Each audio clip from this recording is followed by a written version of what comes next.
The CMO Confidential podcast is a proud member of the I Hear Everything podcast network. Looking to launch or scale your podcast? I Hear Everything delivers podcast production, growth, and monetization solutions that transform your words into profit. Ready to give your brand a voice? Then visit iheareverything.com. Discover the future of AI-powered digital experiences. Adobe Summit is live in Las Vegas, March 17th through the 20th. If you can't make it to the conference in person, join Summit online free from anywhere. Access inspirational talks from global brand leaders like Coca-Cola, Unilever, Marriott, and more in live-streamed insightful keynotes and Adobe Sneaks, co-hosted by comedian Ken Jeong. Select from over 30 expert-led sessions. Register for free at adobe.com/go/CMO Confidential. Welcome to CMO Confidential, the podcast that takes you inside the drama, decisions, and choices that go with being the head of marketing. Hosted by five-time CMO Mike Lind. Welcome, marketers, advertisers, and those who love them to Chief Marketing Officer Confidential. CMO Confidential is a program that takes you inside the drama, the decisions, and the politics that go with being the head of marketing at any company in what is one of the most scrutinized jobs in the executive suite. I'm Mike Linton, the former Chief Marketing Officer of Best Buy, eBay, Farmers Insurance, and Ancestry.com. I'm here today with my guests, Kate Bullis and David Weiser. Now, today's topic, the top 5 mistakes CEOs and boards make in hiring CMOs. Now, Kate and David are really big players. They're the global marketing and sales practice leaders of ZRG Partners, and both of them are true marketing champions. Full disclosure, I've known both of them for more years than I think any of us would care to share, but it's great to have them on the show. So welcome to CMO Confidential. Thank you, Mike. Thank you, Mike. Good to be here. Yeah. All right. Let's start by talking about the job market overall. We had an election, inflation seems to be holding on, and of course we have AI, which is, I guess, saving everyone or threatening everyone. What are your thoughts on the job market for CMOs in 2025? And when you talk about that also, do you anticipate more or less movement in the CMO space as we look to this year? David, you want to take it? Sure. Well, first of all, the search industry was relatively flat overall in 24 versus 23, coming off of 2 monster years during COVID. I think everybody is pretty optimistic about 25. Like you said, Mike, we've got inflation that should be coming down. I think whether you like or don't like the incoming administration, I think people agree they're probably pro-business. Cost of capital should come down. Tax rates, corporate tax rates should come down. They want to bring jobs back to the US. So I think all that bodes well for hiring. Yeah. So maybe a little tailwind for CMOs. So if we think a lot of movement or just regular movement? I would actually, it's going to be out there looking for more, or what do you think? I would actually argue that if we were to divide the market into startup and early stage companies, and then kind of growth and middle stage companies, and then big publicly traded companies, it's that first category that we expect to see more of the action happening in 2025 than in 2020, certainly 2024, and probably even 2023. We saw continuous action for CMO hiring in mid-stage and large cap companies. But when markets get soft, it's the smaller companies and the startups that suffer the most. And so when we hear about CMOs who are on the street and actively looking, more of them more often tend to be those who have been in the smaller company arena. And now, we've kind of gone through the whole correction in value and everything else, and now maybe this is coming back in 2025. That's what you're saying? Yeah, and we think all boats are going to rise. I think David and I definitely agree that hiring across the board in all 3 of those market segments that I just named that's going to continue. Private equity wants to invest. We're going to see more events this year and IPOs and acquisitions. And so all, as that trickle down happens, everybody's going to hire a little bit more. Yeah, to move back maybe towards more focus on growth than that rapid pullback to profitability. Profitability, yeah. Which was nice, but the markets shift, right? Yeah, you have to go to where you get paid, and now that you're profitable, you have to grow the business. So with that as background, we have this topic for today's show, which is the top mistakes CEOs and boards make when they recruit a CMO. And we want to go, you guys have done a ton of research. It's not just the top of line research, which says, oh, unrealistic expectations or misaligned metrics. It's deep. And you classified these in like movie themes or buttons. And I want to go through each of these 5 themes, and let's discuss the question CEOs and boards can look at themselves and say, am I one of these bad themes? Because all these are bad themes.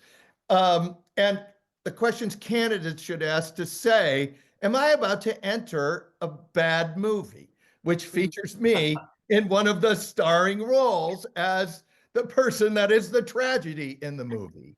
So as we go through these themes, everybody can write themselves in the story, but the first theme you all came up with was play it again, Sam. So let's go into play it again, Sam. That's theme 1. Yeah, I'll jump in.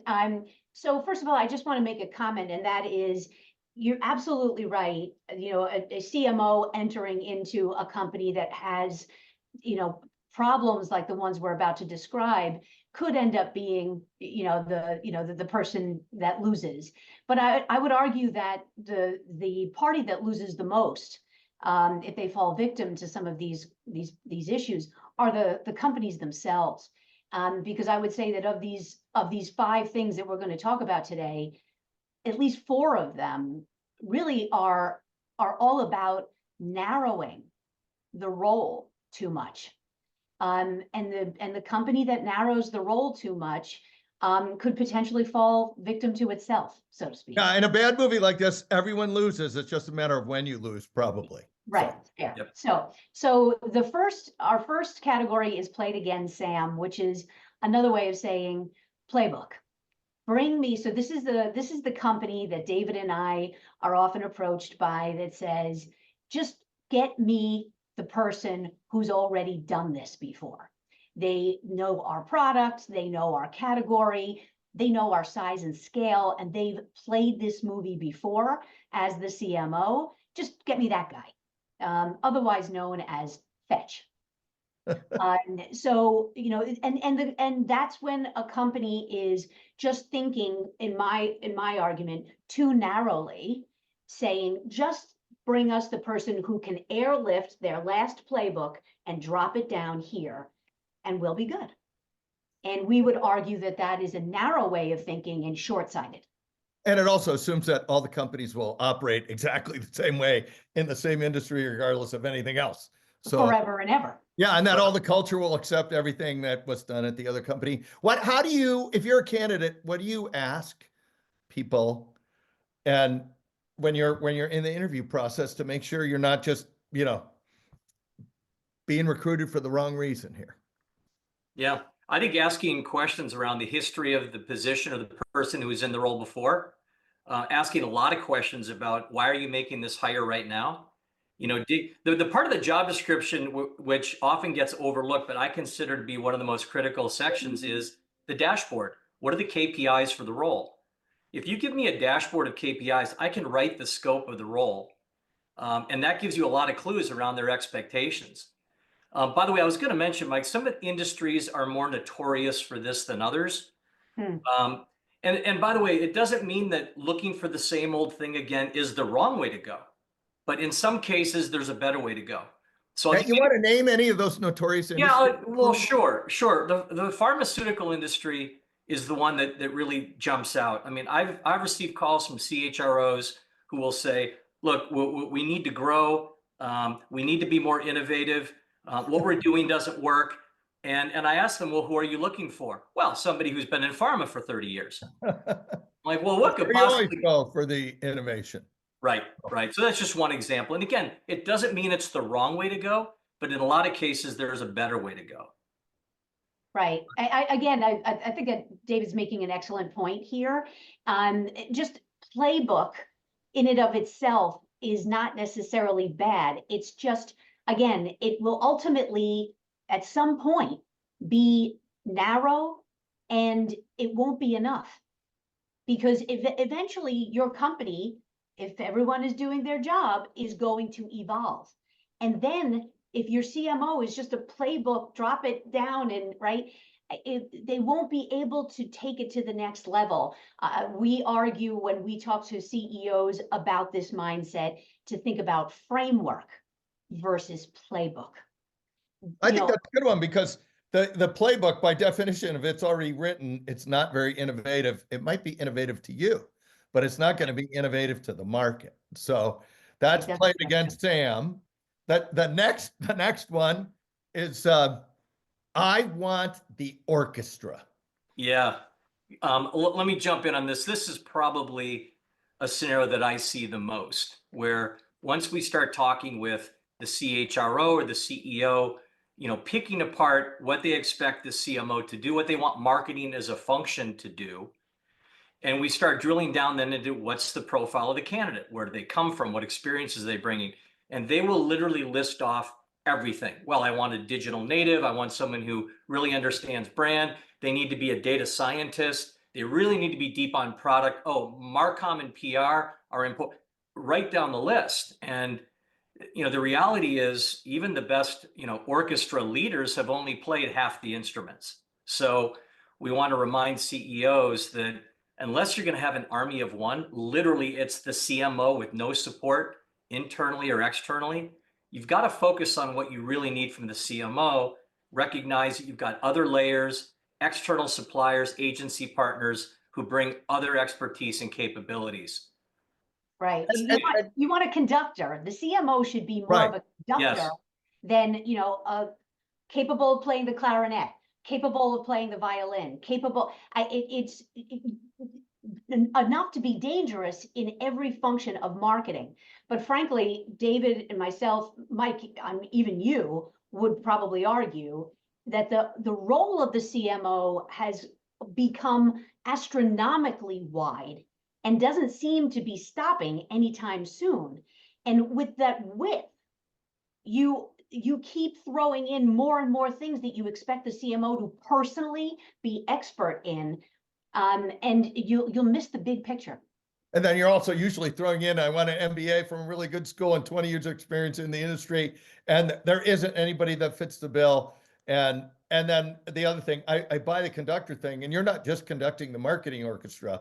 A lot of times you have to conduct ideas through the company.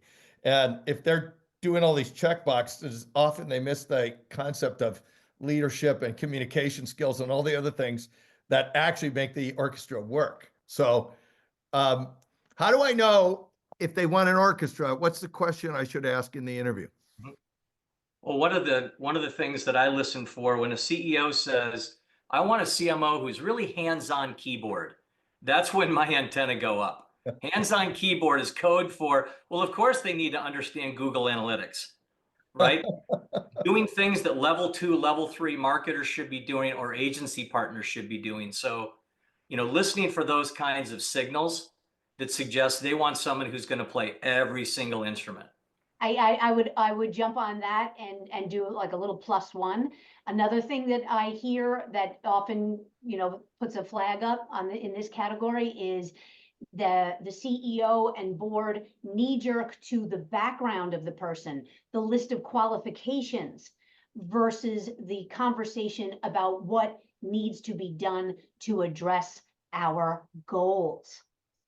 Oh, that is really interesting. You could tear that apart in the interview thing too by questions they ask you, and then that hands-on keyboard and list of qualifications. Getting the best qualifications. It shouldn't. It's our job, my job, David's job as the search partner to be able to back in to what the right profile should be. And if there are spikes in this conductor's background, fine. But to expect the conductor to be equally expert in every facet is to doom the search. Yes, we killed you because we killed your candidacy because you're terrible at the tuba. So, so all right, number 3. No, really, it is really a CMO role. It really is. Tell us that one. In a way, David, would you say this is true? This one is the exact opposite extreme of the last one. So the last one was, we want someone who can do it all and not really be a leader, but a doer if they have to across every facet. This one is all about, it's a CMO. And then you get under the hood, and what they really want is really just an outstanding tuba player. But we're going to call it a conductor. Or someone that's great at Google Analytics. Right. Which is exactly, This pops up a lot too on the B2B side, where when you drill it all down, all they want is, digital demand gen. They don't want somebody thinking about the brand. They really don't want you drifting into the product, right? And by nature of the title, they're kind of overstating the scope of what they really expect. So does the more job often than not. Oh, go ahead. Sorry, Kate. I was just going to say, more often than not, what I see, especially on the B2B side, is this need for a spike in demand generation here. Yeah. This is ultimately, we're calling it a CMO, but really it's the person that we just need someone to bring in the leads. And beneath this is the thinking, I think, you guys tell me if I'm wrong, which is, we built it, we know exactly what it is, we know the market, your job, go sell it. And if you take that job and the product is wrong or the market isn't right, you are now selling something against everything, but you have no power to change what you're selling. Is this a fair way to look at this job? Yeah, I would say, and this is yes, I think that the really important message here is that it's not bad to know what your priorities are for your CMO. If your priorities at the moment happen to be less around brand and more around revenue and lead generation right now, that's fine. But let's call it a priority for now and hire a CMO who's capable of working on that more than anything else right now. Or let's just call it what it is. What you really want is a head of demand generation. Let's call it that. Right. So these companies, if they were really looking hard at what they wanted, they would hire a VP of acquisition or something like that. They wouldn't hire a CMO. Yeah, call it what it is. Performance marketing or revenue, we get this a lot. Revenue marketing, growth marketing, acquisition marketing, but they're all the same word for, all different words for kind of a similar theme. So how do I, as a candidate, a lot of times you can see it in the job spec is my guess, if you know how to interpret, what questions should I be asking in this, no, really, it's a CMO role movie to make sure I'm not going to mismatch with this job. Yeah, again, I think, go ahead, sorry, Kate. Dave. I think we've talked about this. It gets back to really picking apart the expectations of the work and how are you going to measure my performance? What are the KPIs that you're setting up for marketing? That's going to tell me whether this has anything to do with anything beyond demand gen. Does it have to do with product? Does it have to do with analytics? Is innovation part of this? Maybe we need to renovate the brand. Have we done a segmentation? If that's not part of the spec and it's not part of the KPI, then CMO might be the wrong title. And again, that's not necessarily a bad thing. Maybe the company's not at a stage where a quote full-blown CMO is appropriate. But let's make sure the title matches the work, matches the dashboard. Right. I couldn't agree more. How this person is measured will likely tell you just about everything you need to know about where you're going to be spending all of your time. Got it. Okay. Scenario 4, movie 4, stay in your lane. Or if we were on the baseball field, it would be stay on the mound. You're a pitcher. That's all you do. Right, that's right. So let's talk about stay in your lane. This is the one that I also like to call, is otherwise known as CMO, the yes center. And so this is the idea that where the company sees the marketing team just as an activity center. We'll tell you what we need, you do it, thanks very much. Aye, aye. And that is, once again, another example of the narrowing of what the CMO can and should be capable of. And so this is when the company is expecting the CMO to just do marketing, but not influence anyone else side to side in the organization. So when the CMO has access and should have access to all of market insights, shouldn't they be sitting down and helping with product direction and development? Isn't a lot of this often at very sales-driven companies where, or is it more widespread than that? Oh, it could be sales driven. It could be product driven. Product driven, yep. I think this one's pretty easy to figure out as a candidate. 'Cause inevitably at this level, when you go in for final interviews, whether that means you actually go into a building these days or you're on video, you're going to be talking to your cross-functional peers. And when you start asking them, what are your expectations of the marketing function? How are we going to work together? You're going to learn everything you need to learn about which lane you're expected to stay in. Got it. Yeah, Okay. it's not strategic at all. It's reactive versus proactive. And this is when you get in the stay in your lane job, unless the company is on fire and doing everything right, you're going to be held accountable for stuff you have no power in, right? Well, That's I think risk. the stay in the lane job is really just like I said, it's really allocated to just do your job, stay in your lane, be quiet. We don't need you to go anywhere outside of just the purview of marketing activity. Got it.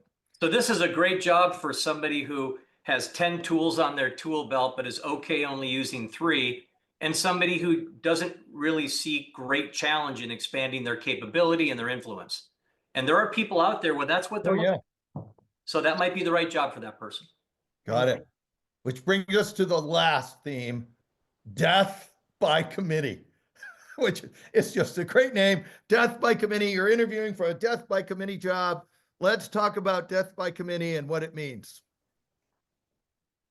Well, I'll start. And this is when the organization either lacks alignment on what is needed in the role, or, and this is probably what I see as often, there may or may not be alignment, but there are so many decision makers involved that have an equal voice.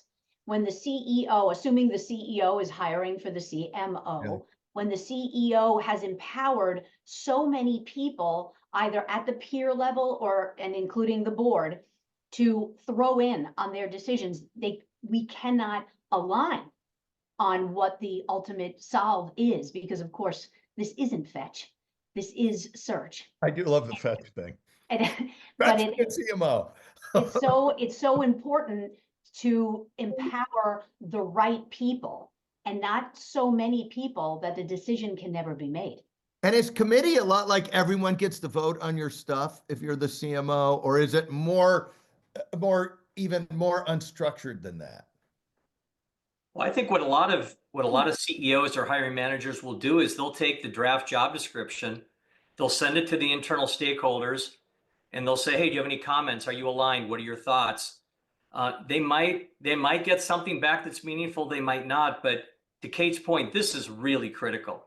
I mean, this is worth the CEO having a meeting of anybody who's going to be on the interview panel, anybody who's casting a vote, and have a conversation walking through the work, the dashboard, what they're going to be held accountable for, and who we're looking for. I mean, Kate and I have run into plenty of searches where it's the bottom of the ninth, we're ready to put on an offer, we get a call saying, hey, someone from the board says, I think we need to be looking for someone different. Oh, right. Like, did you have that conversation with them up front? And So that- this is and I think- avoidable. And David and I, that's usually part of our process. When we launch a search, we say to the CEO, we want time one-on-one with the major stakeholders so that we can round back and make sure that there's that alignment early on. And if there's more than 7 or 8 stakeholders, that's a flag right there that this could be a committee issue. So when you two explain the 5 themes, which are hilarious themes as well, and in the rearview mirror, you can see these really clearly. You can even see them clearly sometimes just looking through the windshield, but still, a lot of these things still happen badly. The bad movies get made. So when you talk to HR, CEOs, and boards, and you tell them all this stuff, why do they still end up staying in a bad movie? Yeah, I think part of it is just the urgency to solve the problem, right? Somebody gets recruited out, somebody is asked to leave, somebody gets another job internally, the role is open. There's just urgency to fill it. And I think some companies will gloss over a lot of these conversations because they just want to see action. Right. And I would also argue, and I think we've spoken about this. I know David and I speak about it a lot, and Mike, we've spoken about it before. Another major issue that doesn't come up overtly when we look at these 5 themes is just the struggle of the definition of CMO in the first place. So many of these, stakeholders have different ideas for what can and should the CMO be responsible for. So it's not just, well, I lead product, so I want a CMO who will be really great at helping me with product marketing. Well, I'm the head of revenue, and I really want a CMO who's going to be terrific at filling my pipeline. Those things are fair considering the audience. But when you've got wildly different expectations because of definition issues, that's a separate thing. And that's when the power of the CEO must come into play. We need a leader to be the leader and say, you might all have different ideas, but we need to do a sit down before we go into the market to make sure that we're mostly aligned, if not completely aligned, on what is critical. And then ultimately, someone has to make this call. And hold to it, because if these are all bad movies and I would have the ultimate disaster movie, it would be the first 4 movies, Play It Again, Sam, I Want the Orchestra, No, Really, It's a CMO Role, Stay in Your Lane, all rolled into Death by Committee, where every other function had a vote and a different opinion. And that would be like the Titanic meets, Into Thin Air or something like that as a movie. So, which is, I think, a good way to wrap the 5 movies. Hey, Mike, can I just throw one other thing out real quick? Of course. This may not be movie level. Maybe this is just a TV show, but the other big mistake, and it's more how the search is handled, and that's lack of urgency. Decades ago, my pastor told me, if you want to know what's important to somebody, look at how they spend their money and look at how they spend their time. And we searches can go sideways in a hurry when there's not urgency and when it's not a priority. I mean, rest assured, I tell our clients, if you're interested in Stephanie, if you're interested in Steven, there's 3 other companies out there chasing them. And you have to make this a priority. If the search drags on, you start to lose people, and it sends the wrong message to the marketplace. Perfect. I won't even go into other disaster movies like The Hindenburg or something, but you guys have laid out a really good picture, which brings us to our traditional last question.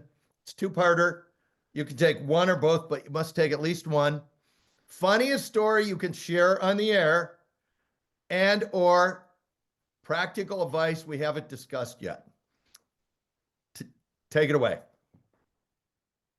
Go ahead, Kate. David, you go first.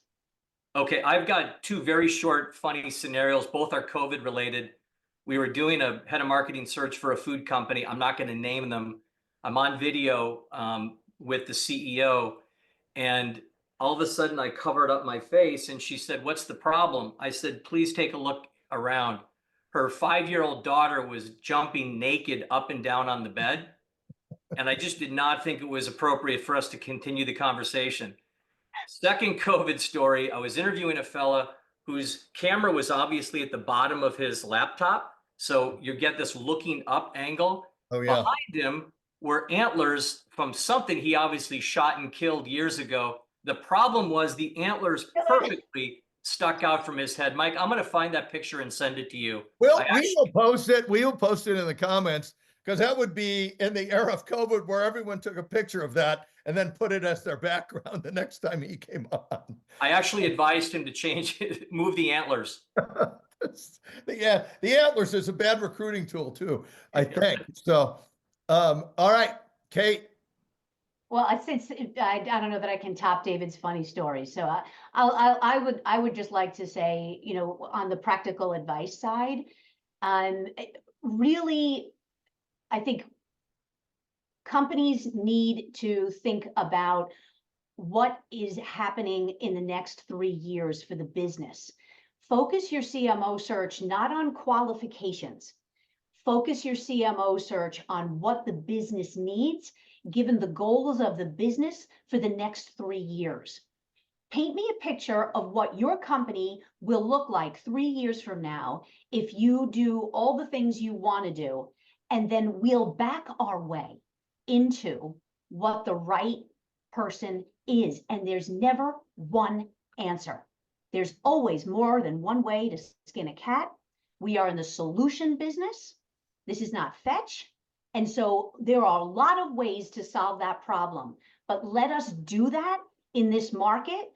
Let us do that for you. Let's do this. Let's run the search that way and give you optionality. And so I just think thinking about the search as far as the business's goals and then backing into it versus find me a person who can do these 5 things perfectly. Well, I think that is a great comment to end the show. Thank you, Kate and David, and thanks to everyone for listening to CMO Confidential. If you are enjoying the show, please like, share, and subscribe. Look for all of our shows on Spotify, Apple, YouTube, and the I Hear Everything Network, which include Marketing, The Battle Between Believers and Non-Believers, Parts 1 and 2. Synthetic Influencers, Should You Do It Yourself? It's a Bird, It's a Plane, Holy Shit, It's AI. And Is Artificial Intelligence an Extinction Event for Agencies? Also, Kate has an earlier show, which you should also listen to. So, hey, all you marketers, stay safe out there. This is Mike Linton signing off for CMO Confidential. Discover the future of AI-powered digital experiences. Adobe Summit is live in Las Vegas, March 17th through the 20th. If you can't make it to the conference in person, join Summit online free from anywhere. Access inspirational talks from global brand leaders like Coca-Cola, Unilever, Marriott, and more in live-streamed insightful keynotes and Adobe Sneaks, co-hosted by comedian Ken Jeong. Select from over 30 expert-led sessions. Register for free at adobe.com/go/CMO Confidential.